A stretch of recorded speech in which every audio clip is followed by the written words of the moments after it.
Chapter 4. 106. Educated Guess. A couple of hours later, Sonny was ready to claw his eyes out. Not because the lessons taught to Rain in school were boring, but because he had to watch a bunch of entitled kids exist in an enclosed space and make it as hard for everyone to learn anything as possible. The elite school seemed like a place of learning, but in fact, it was more like a battlefield. The hidden politics among the students and the hierarchy of numerous cliques they formed were more complex than the ruthless strife between the factions in the Bright Castle, and judging by their behavior, just as dire. But it was not. No one's life was at stake. No one was going to be exiled and starved to death if they did a wrong thing. All of this was simply about prestige, vanity, and standing. It was utterly stupid.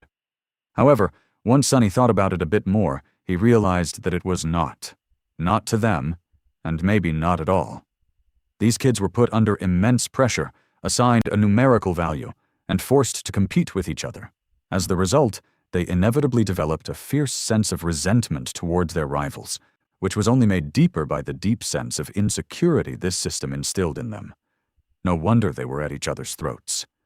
The school was, in fact, not only meant to teach the kids the skills necessary to survive and thrive in the real world, but also to destroy the very same softness Sonny had pondered about a few hours earlier.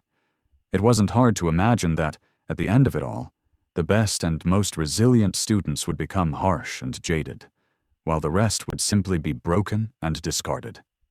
A wasteful system, and one of very questionable effectiveness. Sipping tea in the quiet cafe, Sonny shook his head. Rich people.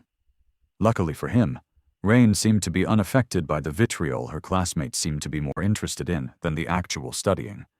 She sat calmly at the back of the class, avoiding getting embroiled in any drama, and dutifully learned everything the teachers explained to the students.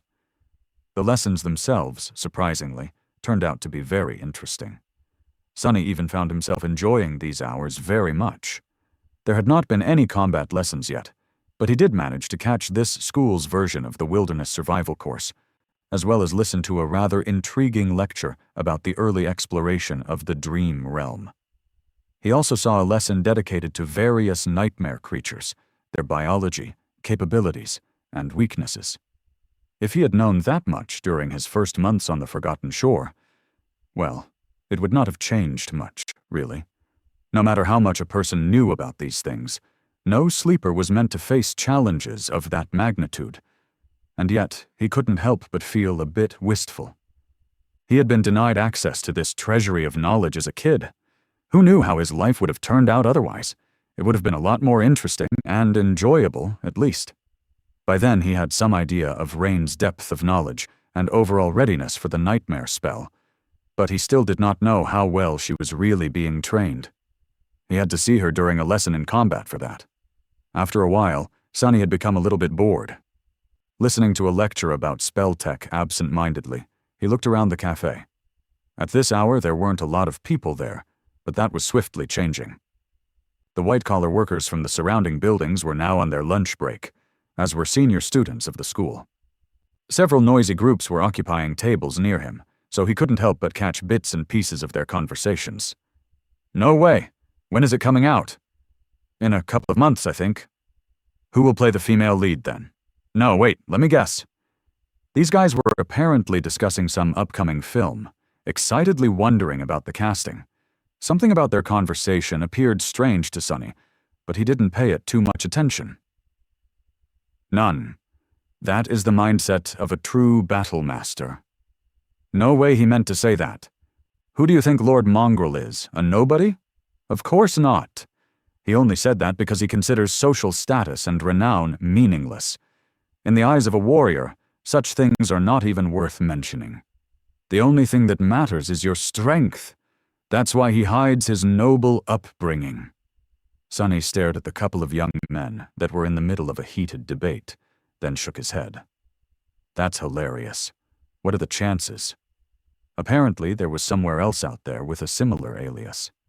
And that guy, from what Sonny could hear, was not only a total buffoon, but also went around calling himself a lord, pretending to be some wise philosopher and teaching people how to be a true warrior. What an idiot. Well, figures. Only an idiot would choose such an alias on purpose, after all. I wonder what this guy's problem is. He has to be horribly insecure about something, for sure. Then, however, he had to focus on Rain again, because she was finally heading for the school's dojo. The combat lesson was about to begin. The instructor, surprisingly, turned out to be an actual awakened. It was a man in his late 30s, with a mighty build and cold eyes of an experienced fighter. Sunny couldn't tell what aspect the man possessed, but he was obviously not a sheltered non-combatant. Rain's instructor was the real deal. He had to have enough money to never be required to work a single day in the real world, so the fact that he was teaching a bunch of kids in a school meant that he was doing it either because of his principles or because of an obligation to one of their parents. In any case, it was a good thing for Rain. In the next hour or so, Sunny watched the students train and fight each other with various weapons.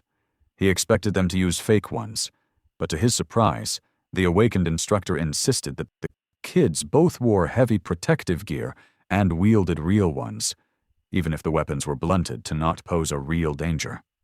Good approach, I guess. Rain's level was better than he had expected.